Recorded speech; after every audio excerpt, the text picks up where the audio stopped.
Business and Leisure, your weekly window to the world of business and guide to the good life.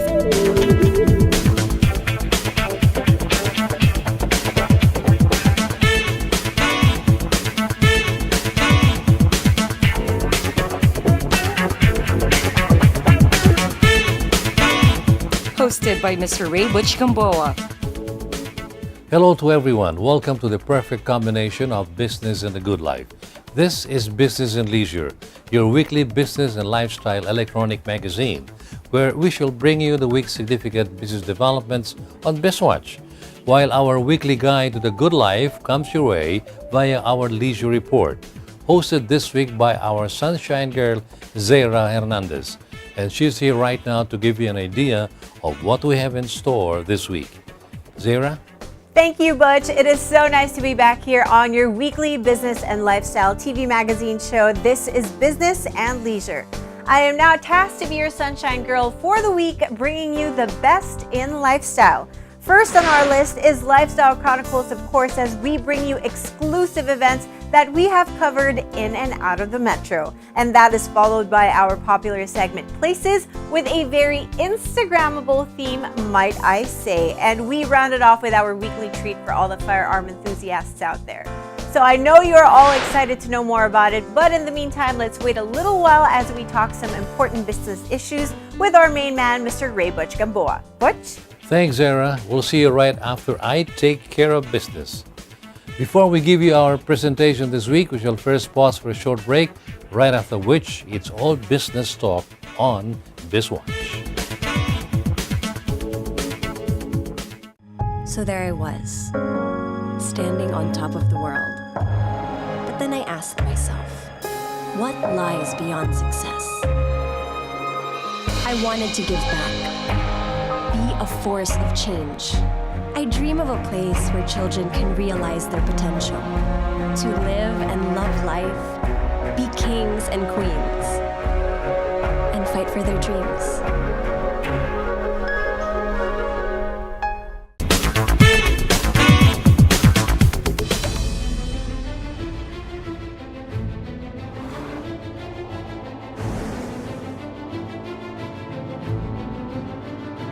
See the horizon as a starting point.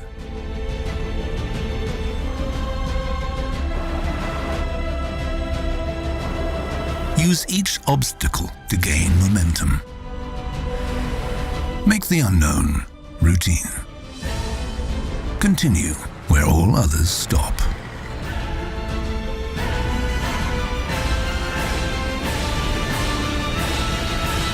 New Peugeot SUV range.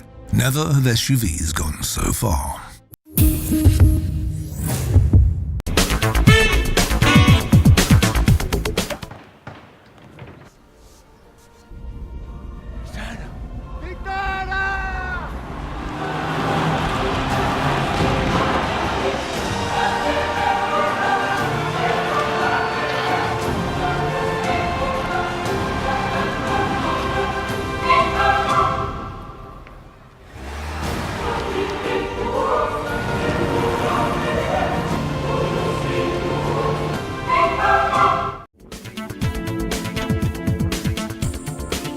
Welcome back to Business and Leisure, and we now start talking serious business on BizWatch, our business section.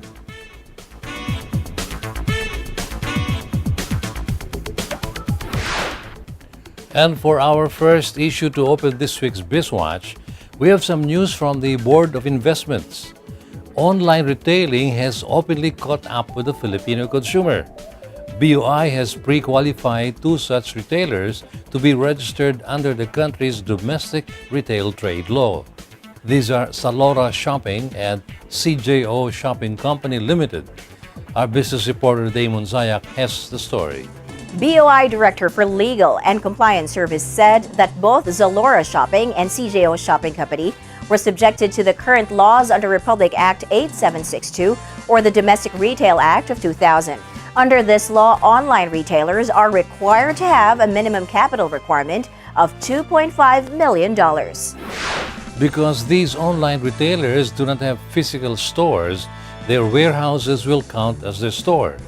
Under the present law, a retailer is required to invest $830,000 per store. Zalora Philippines is owned and operated by BFJ E-Service Philippines, where the Ayala Group acquired a 49% stake. The rest of our story with our business report. Sometime last year, Zalora Philippines announced that it is investing in a new warehouse that is 5 times bigger than its existing facility in Carmona, Cavite. This is due to the bigger volume of orders from online shoppers. CJO Shopping, on the other hand, is a company founded in South Korea that operates as an online shopping company globally. It has shopping channels such as TV Home, T-commerce, internet and mobile shopping, as well as catalog and e-catalog services. Their product lines include fashion, luxury goods, beauty and household appliances, travel, jewelry, and kitchen appliances. So far, BOI has already registered a total of 25 foreign retailers with total investments of 40 billion pesos. These online retailers have created 29,000 jobs since the year 2000. Meanwhile, the Philippines-European Free Trade Association bilateral trade agreement has been ratified by the Senate on March 5. It will be effective in the Philippines 3 months after its ratification. Here's our BizWatch correspondent Andre Ko with the details. The European Free Trade Association, or EFTA, is composed of 4 of the wealthiest nations. These are Switzerland, Iceland, Liechtenstein, and Norway. The PH-EFTA is the second bilateral free trade agreement after the JPEPA, or the Japan-Philippine Economic Partnership Agreement, in 2008. Trade and Industry Secretary Ramon Lopez cited the salient features of the PH-EFTA.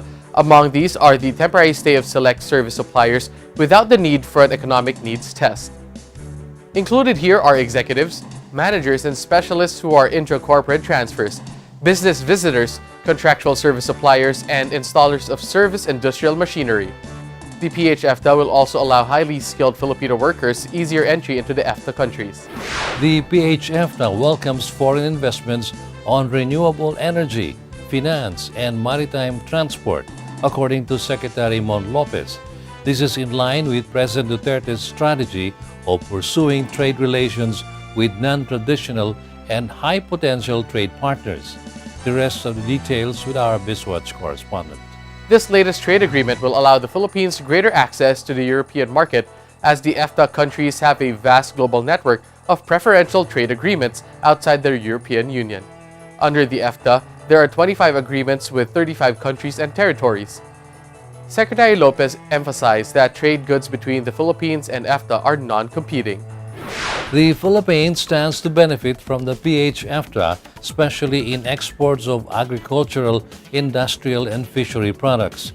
This trade agreement will also grant duty-free market access to all industrial and fishery products from the Philippines.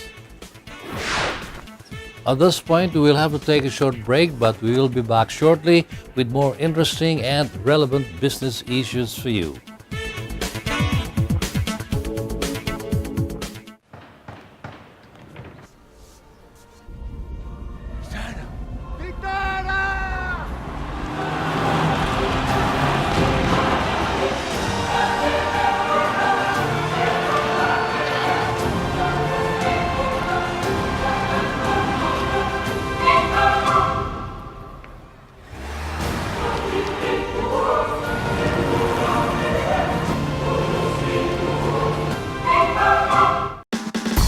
Motoring Today is now on the web. Watch this episode or other past episodes of the country's longest-running motoring program any time of the day by logging on to our website, motoringtoday.ph.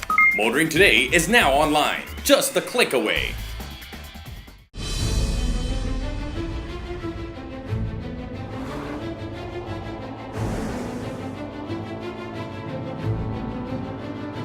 See the horizon as a starting point.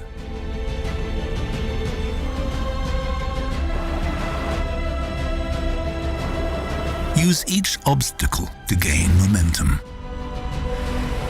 Make the unknown routine. Continue where all others stop.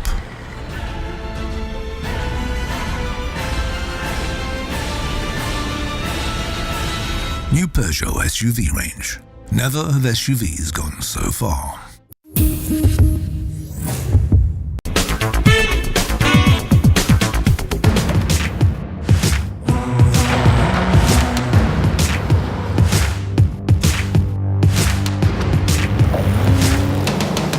The power of Strada.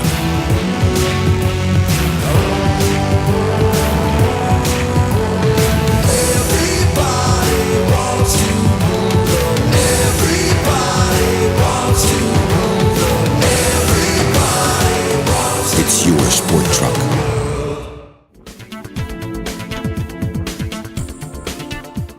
Welcome back, and you're still on Business and Leisure's BizWatch, our business section.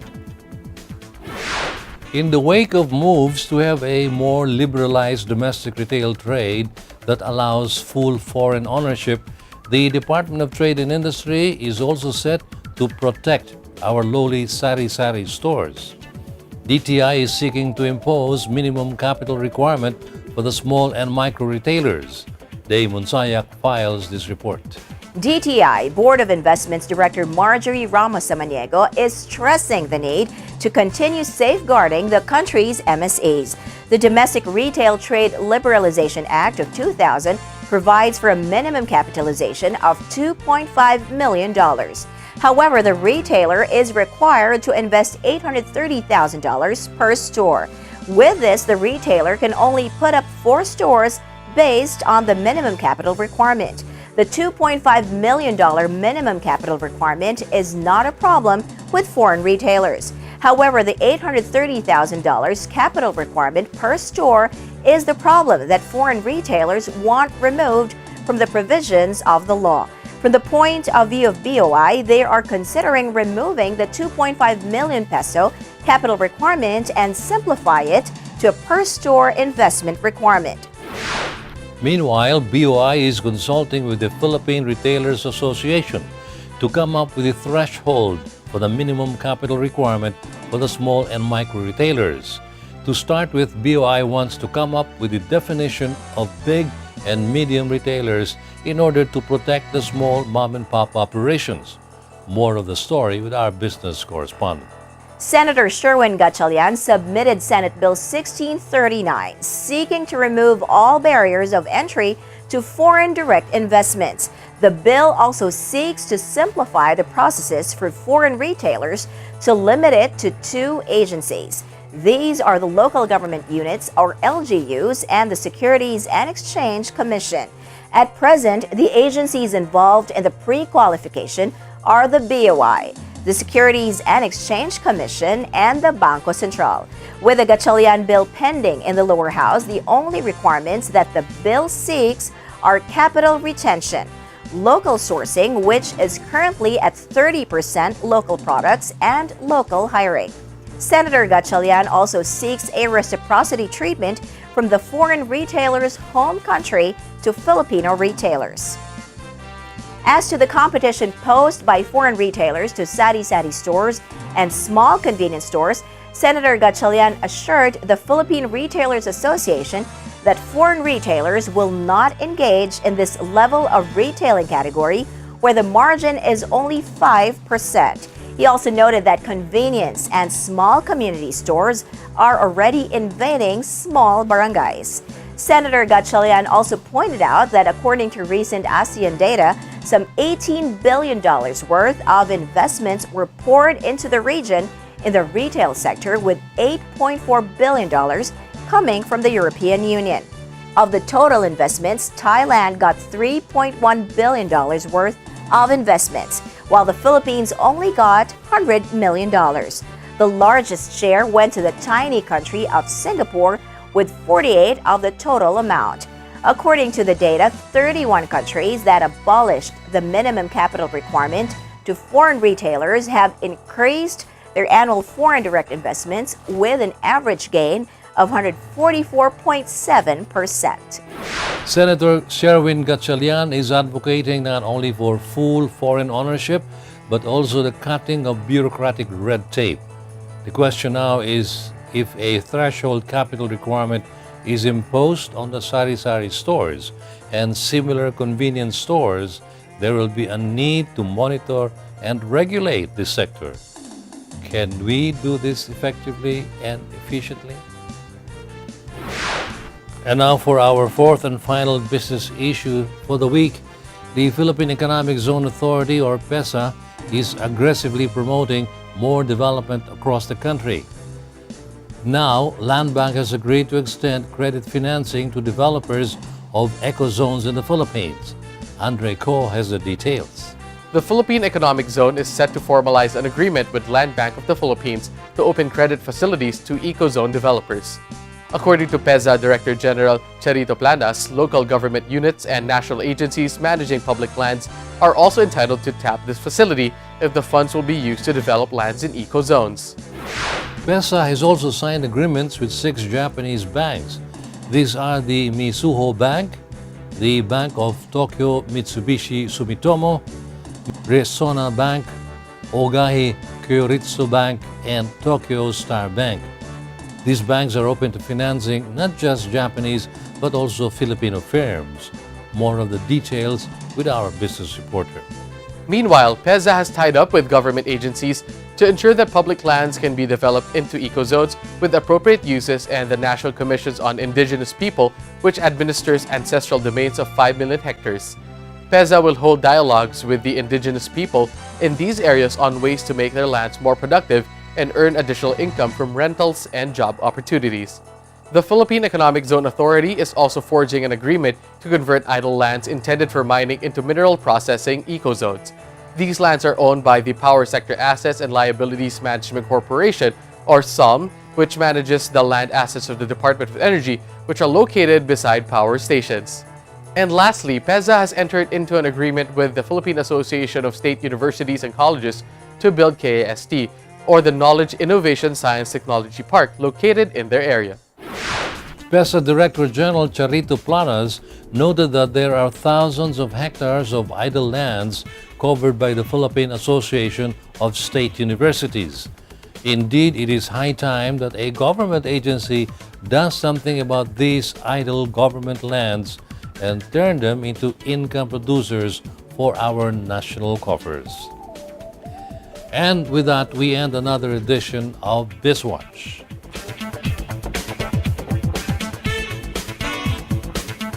We shall pause for another break, and when we come back, we'll have the Proud Pinoy Entrepreneur segment of Business and Leisure. Please stay with us.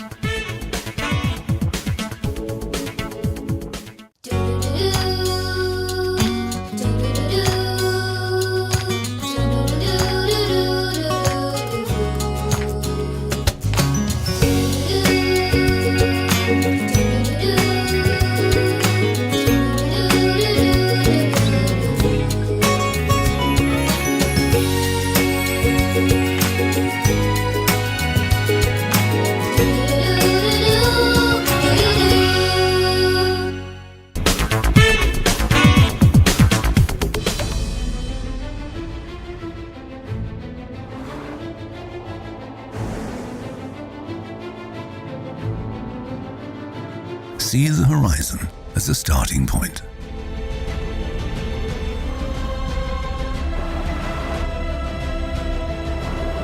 Use each obstacle to gain momentum. Make the unknown routine. Continue where all others stop.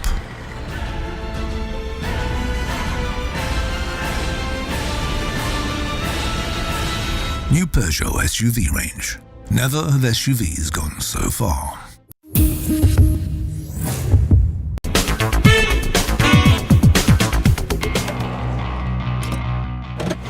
These are the Fuel Masters. Every time they're on the court, it's high performance.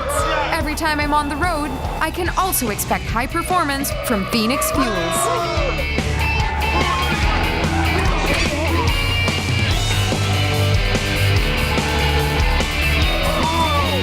We made it! The next generation Phoenix Fuels, now with Pulse technology, delivers enhanced power and acceleration to make every trip come alive.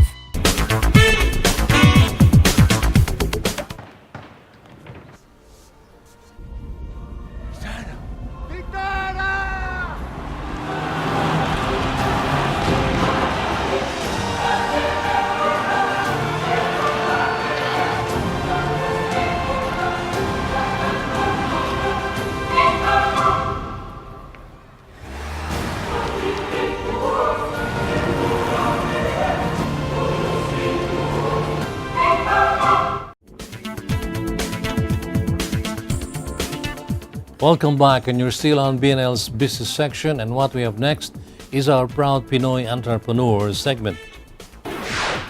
On this week's edition of Proud Pinoy Entrepreneur, we will highlight a Filipino jeweler, one of Asia's prominent jewelers who started making jewelry since the 70s. Watch this.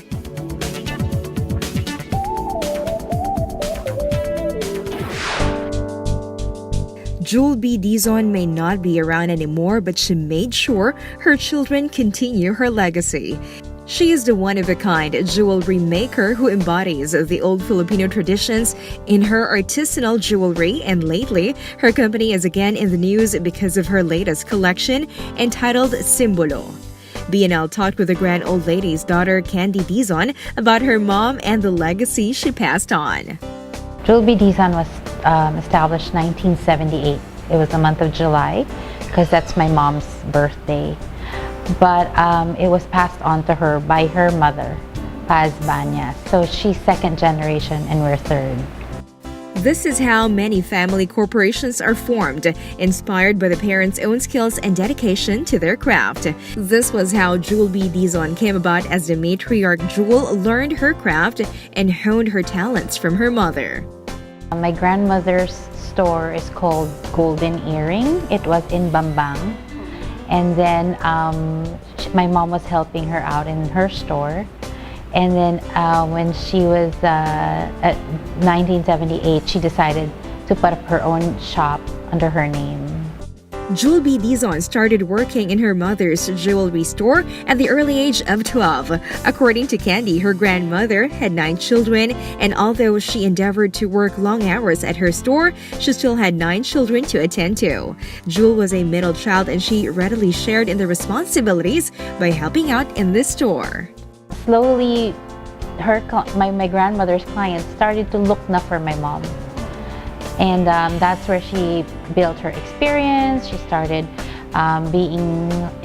to hone her talent in designing.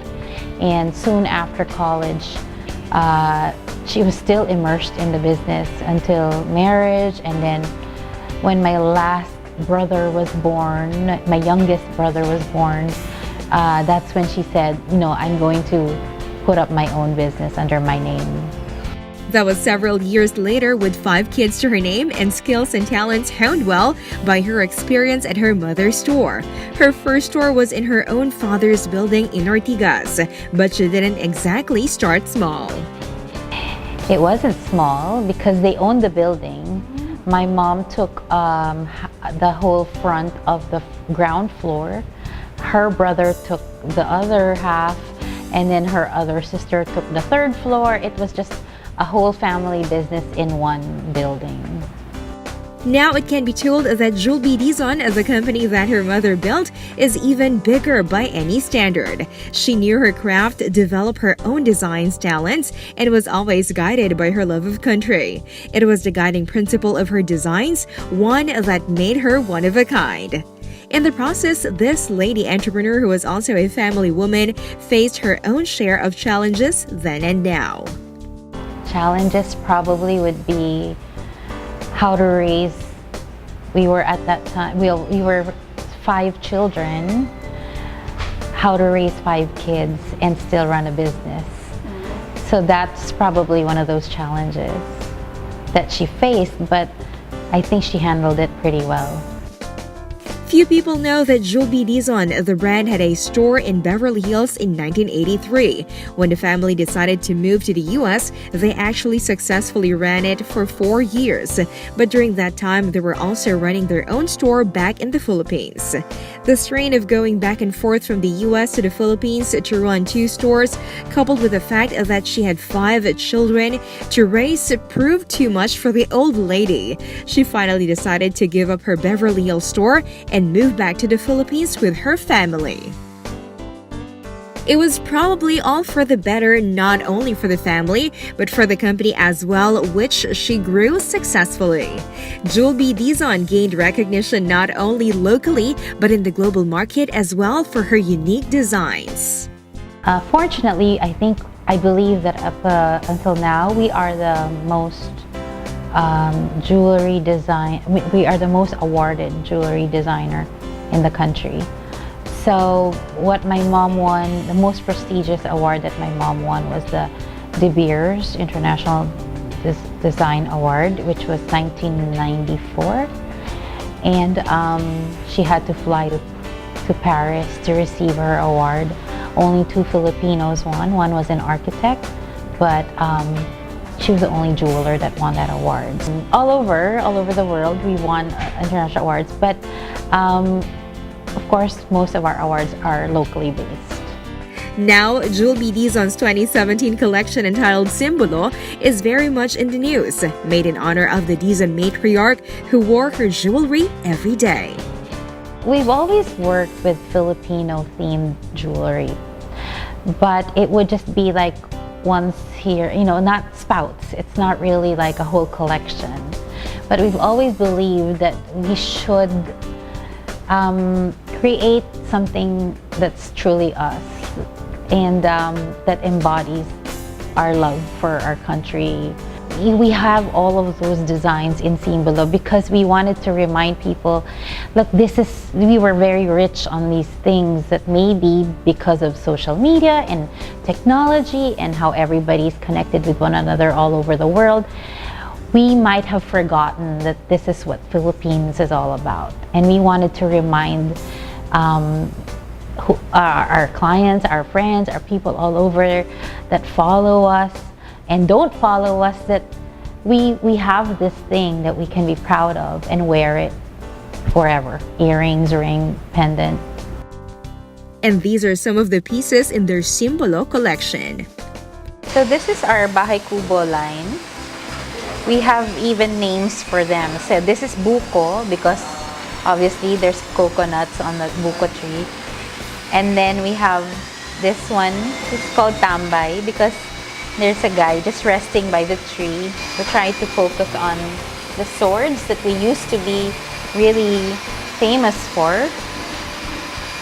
So all these are hand-carved tourmalines that we've embellished with stones and of course in 18-karat gold.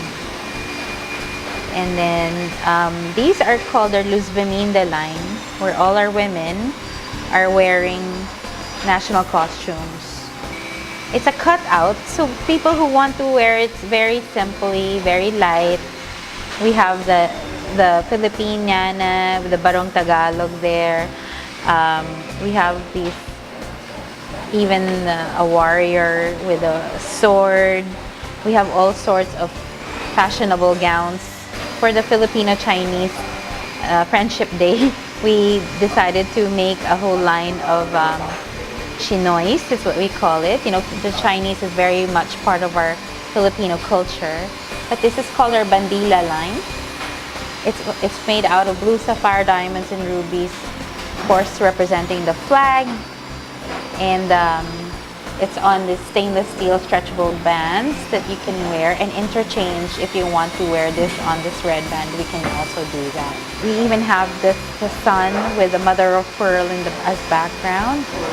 And this can be worn as a pendant, as a pin, and it can even go on the slider, on this bracelet. This is the tinikling, so we even have the bamboo as part of the design. And everything is all handmade here in our workshop in the country. And everything is 18-karat gold. Their stores can be found at prestigious high-end hotels. One is in Peninsula Manila and another one is at EDSA Shangri-La Hotel. Where we are for this interview is their store in Quezon City. Well, because our stores are located at the hotels, we have a lot of balikbayans that stay in the hotel or foreigners that stay in the hotel. So basically, the Simbolo line is something that they are really interested in because if you're a balikbayan and you want to wear something that's your own, this is the line for you.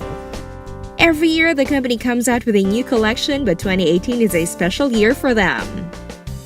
It's actually our 40th year this July, so we have a very big celebration to celebrate my mom's 40th year in the business. And so a whole new collection is being done for it. It's in the workshop right now, and it's going to be a pretty big show focusing on us, her children, interpreting my mom's designs. Lasting nearly 40 years in a business where designs evolve so quickly is no mean feat. Candy Dizon shares this advice to other entrepreneurs. In whatever it is that you do, you really just have to put your 100% in it. There's really no other way in being successful if you don't put in everything that you've got into something that you love. I mean, it is easy to just find a job and get your salary, but if it's something that you don't believe in or something that you don't enjoy, something that you don't really love, it might not work out. So I do something that is of course can support you, your lifestyle, but find enjoyment in it and make sure that you love what you do.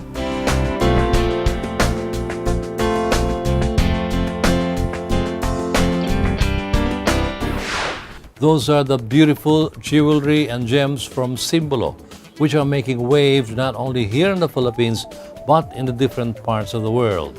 Our featured Proud Pinoy this week.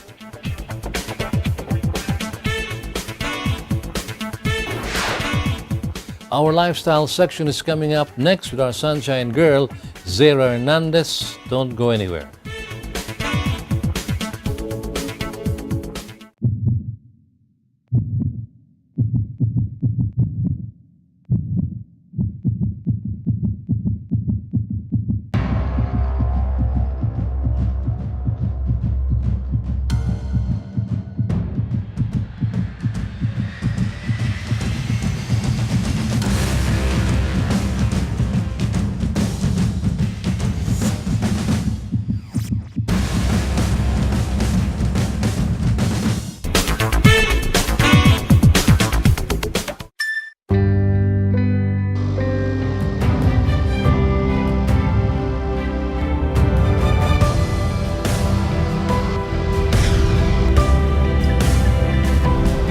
Rediscover an extraordinary world as it unfolds before your eyes with the all-new 7-seater diesel CR-V.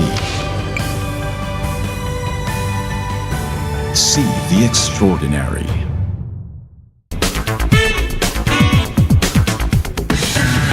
Think you're tough? Do you dare to go off-road or off-key? Do you use your great power with great control? With the new Isuzu D-Max, you're tough enough to be unstoppable. And you're tough enough to be right back. Isuzu D-Max, tough enough for anything. Calling all automobile enthusiasts. Autofocus.com.ph is exclusive to the automobile, where you'll find reviews on the latest brand new car models, together with their head-to-head comparisons. It has the detailed specs of car models available in the country and their latest SRPs and special promos, together with the latest auto industry news and developments like car launches and test drives. Autofocus.com.ph is all about automobiles. Click on.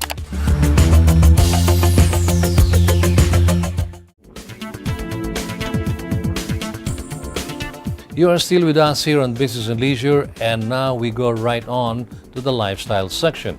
As I turn you over to our co-host this week, Sunshine Girl Zara Hernandez, for our leisure report. Go for it, Zara. Thanks again, Butch. Hi guys, are you still with me? Well, I do hope so, because I've got an exciting lineup for all of you just for today. Let's get this show going as we take a glimpse at some of the trendiest events that have happened in the Metro recently. Here now is Lifestyle Chronicles.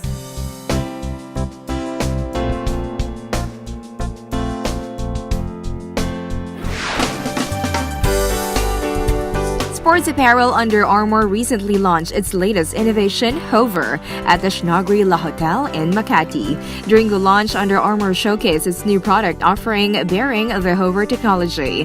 The new Hover technology delivers one of the most cutting-edge running platform that combines comfort, underfoot cushioning, and energy return for runners. This launch itself on the Hover cushioning will be the single biggest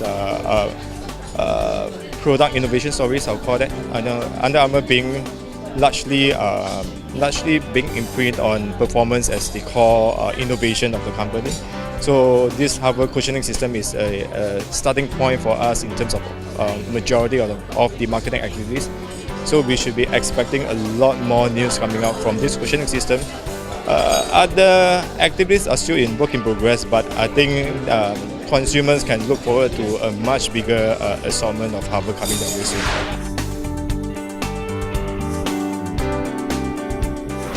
Japan brand air conditioning Daikin held a press conference to introduce its latest air conditioning products at Conrad Manila in Pasay. Daikin presented their product lineup for 2018, like its R32 inverter and VRX XA series, among others. Apart from committing to deliver unique products, Daikin Philippines also shared to its loyal customers the company's vision for the coming years. Daikin Philippines will continue to expand its presence in the different parts of the country and will introduce more eco-friendly air conditioning products. In terms of the technology, we also constantly upgrading our inverter technology to be more efficient and more energy saving products. So we hope with this development we can give the consumer, the Philippine consumer, peace of mind. Don't worry about the electricity. We take care of that parts. We will develop the product that give you lowest energy consumptions, combining the technology of inverter and also the refrigerants. We also want to expand more branch office to spread our coverage to more the area that we do not have coverage. We are looking into area like Visayas and Mindanao. We want to expand over the area. And also, lastly, in 2018, we also want to strengthen our marketing program to be more localized, because we are Japanese brand, but we are serving the Philippine consumer.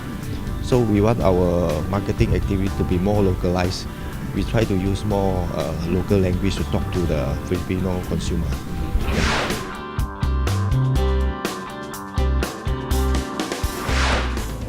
The 9th Philippine International Pyro Musical Competition, or PIPC, continues the 4th round of showcasing amazing musical firework display, with Italy and France taking the spotlight. Every weekend is getting more and more fun and exciting, as crowd are looking forward for the remaining teams to compete in the 9th PIPC.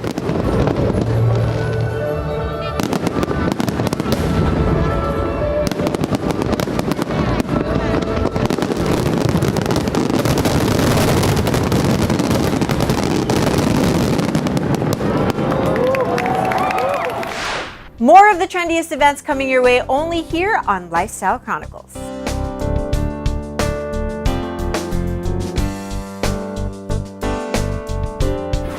Welcome to your favorite segment right here on the leisure portion, Places.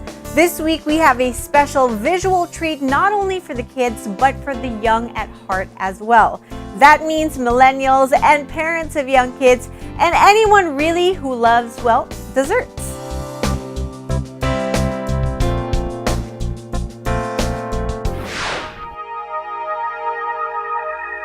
If you happen to be in the south where the Mall of Asia is, if you happen to be in the area of Conrad Hotel, you shouldn't miss the newest destination in the area. This is a dessert museum located at the S Maison, a mini mall at the Conrad Hotel. And this is Nico Kwe, one of the owners of the dessert museum, along with Regine Texan Kwe and other partners. According to Nico and Regine, the Dessert Museum seems to fall right into the concept of Entertainment City where they are. Because of the growing popularity of this place, many families from the north have discovered this new mall. So how did the concept of the Dessert Museum come to be?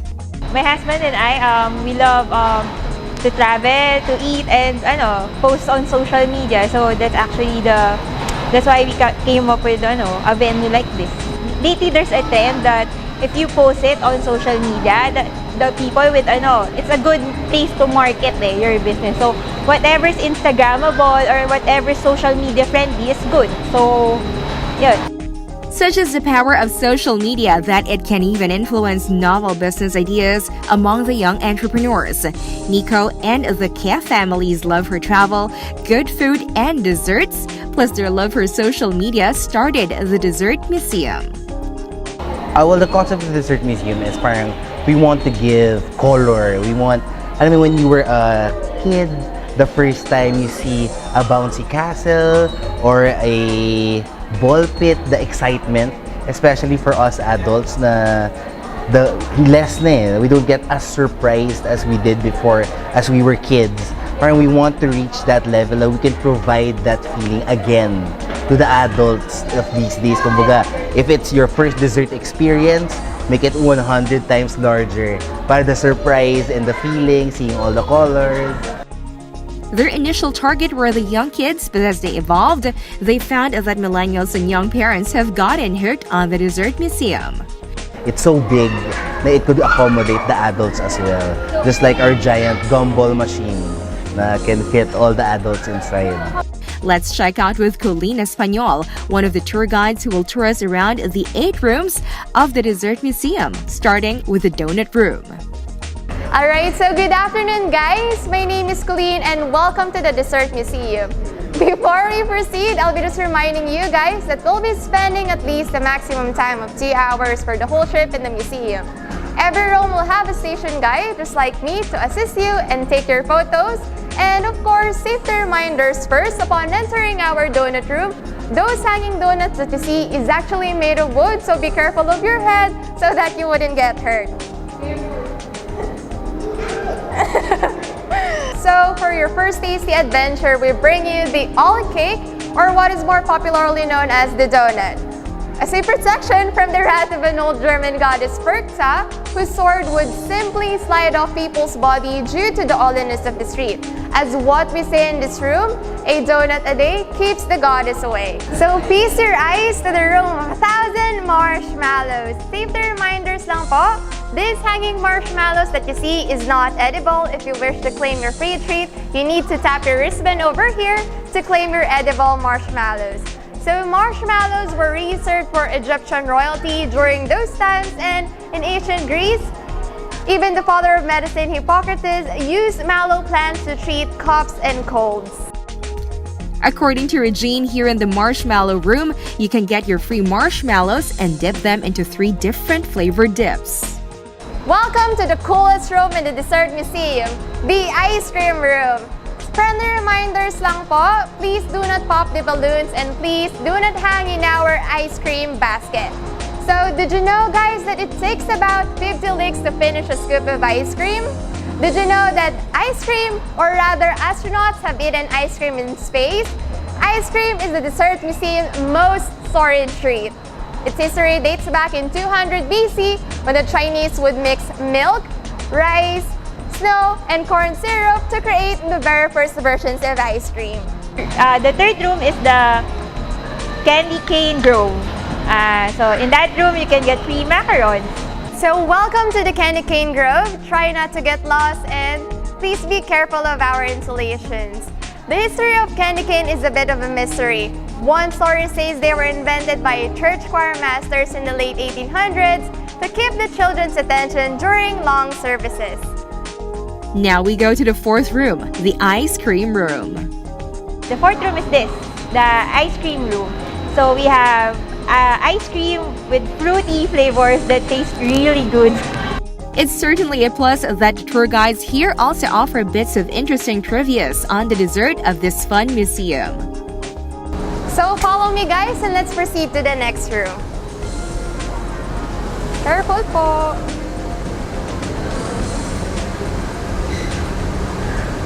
Regine says there is a gumdrop machine here that kids threw, enjoying their never-ending bubbles room. So once again, guys, welcome to the land of the giant gummy bears. This is where they have a giant trampoline where kids can bob up and down and have the fun of their life. So welcome to the cotton candy forest. Safety reminders lang po. Please do not touch our cotton candy balls. So guys, have you ever wondered if berries floss their teeth? Well, we got our answer when dentist William Morrison and confectioner John C. Wharton teamed up to create cotton candy, or what is more popularly known as well as the fairy floss. Clouds and giant puffs of pink cotton candy, not edible of course, hang down from the ceiling, creating a fairy-like feel to the entire room. And last but not the least is the cake room. So welcome to the last and the happiest room in the Dessert Museum, the cake room. Since the birth of cakes, they have always been used as a symbol of happiness and generosity. From holidays to birthdays, cake has always been with us. And as soon as you end the long tour, you can look forward to your free balloon with a chocolate inside. Alright, so here's your free balloon with the chocolate inside, and from the Dessert Museum, we wish you the best and the sweetest life has to offer. Thank you and see us again. They can actually accommodate up to 1,000 visitors here a day, but they manage the crowd well, accommodating a maximum of 20 per room so the guests can enjoy their space and take photos comfortably. The Dessert Museum observes the mall's hours, opening at 10 a.m. and closing at 10 p.m. We have a walk-in price, which is $7.99, but we highly encourage booking online, having a schedule so it's more arranged, and it's going to be cheaper. It's only $6.99 if you book online. For now, feast your eyes on the wonderful colors and happy ambience of the Dessert Museum at S. Maison at the Conrad Hotel. Okay, let me invite everyone to come visit the Dessert Museum from 10 a.m. to 10 p.m. $6.99 for booking online and $7.99 for the walk-ins. Don't forget to hashtag the Dessert Museum or TDM Manila.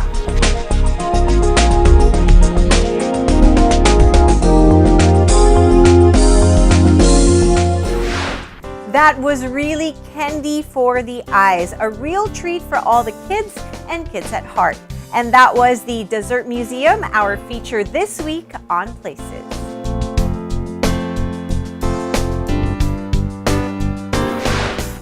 Our Sports Shoot segment is coming right up after the short break, so stay stuck.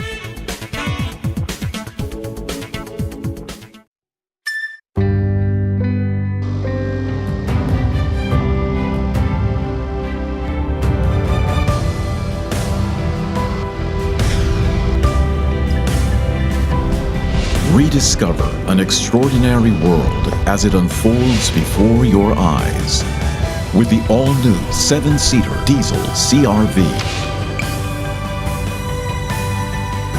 See the extraordinary.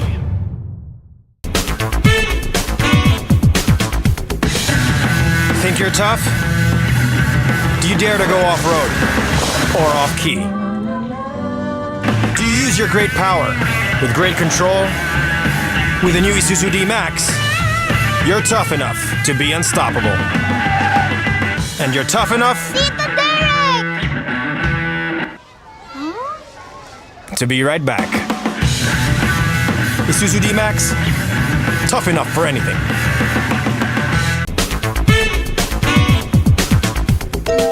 When you sweat to be sweet and you clean car seat, it's love. When you try to look cool but you look like a fool, it's love. It's love. It's love. Show your love with the new features of the all-new Innova. Love the journey.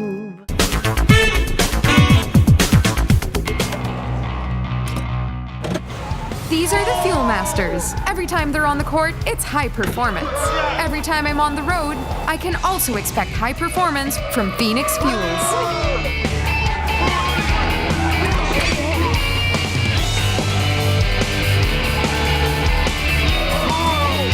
We made it!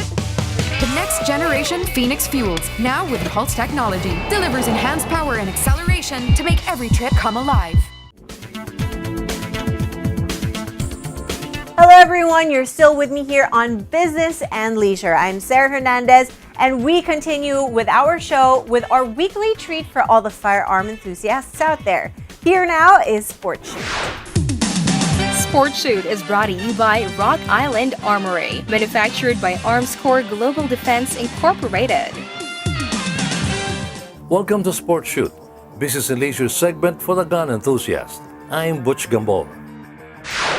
Once again on Sport Shoot, we'll have the President and CEO of Armscore Global Defense, Martin Tuazon, to present to all our sports shooting enthusiasts another remarkable firearm for you to get to know better and appreciate, the Medallion Competition A2 two-tone.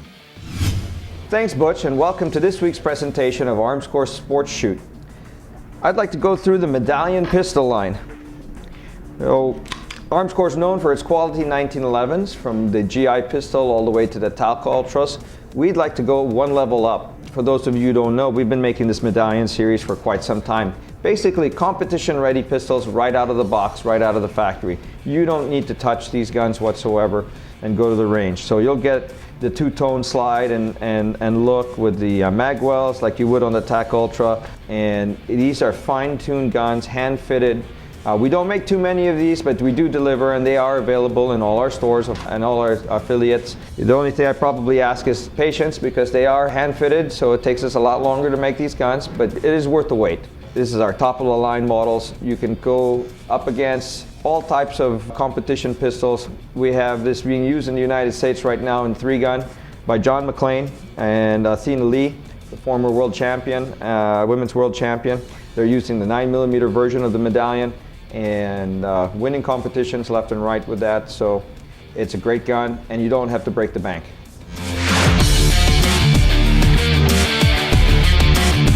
What we have here is our Medallion Competition two-tone, double stack 45. It's got all the bells and whistles on here, and what I'd like to do is demonstrate and shoot for you how nice and smooth it shoots, and let's get a shot at it.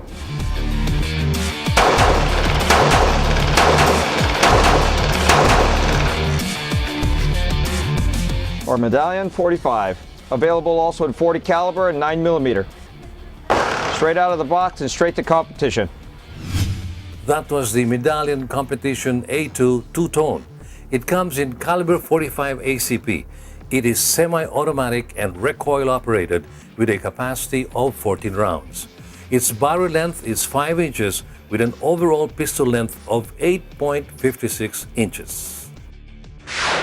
I'll see you next time when we again put on the spotlight another exciting firearm here on Business and Leisure's Sports Shoot, our regular segment for the gun enthusiast. I'm Butch Gamboa. Sport Shoot is brought to you by Rock Island Armory, manufactured by Armscore Global Defense Incorporated. That was another remarkable firearm that we've got for you guys on our Sport Shoot segment. We've now come to the end of our show, and we would like to thank you so much for the time that you have spent with us today. I'll see you guys again all next time for more exciting lifestyle features only here on Business and Leisure. And now we go back to our main man, Mr. Ray Butch Gamboa. See you again, Butch. Thanks, Zara, for another interesting and engaging edition of the Leisure Report. And with that, we end another edition of Business and Leisure. Thank you for staying with us. Also, don't forget to follow us in our social media accounts. Till the next time, this has been your host, Ray Butch Gamboa. Good business to all and enjoy a good life.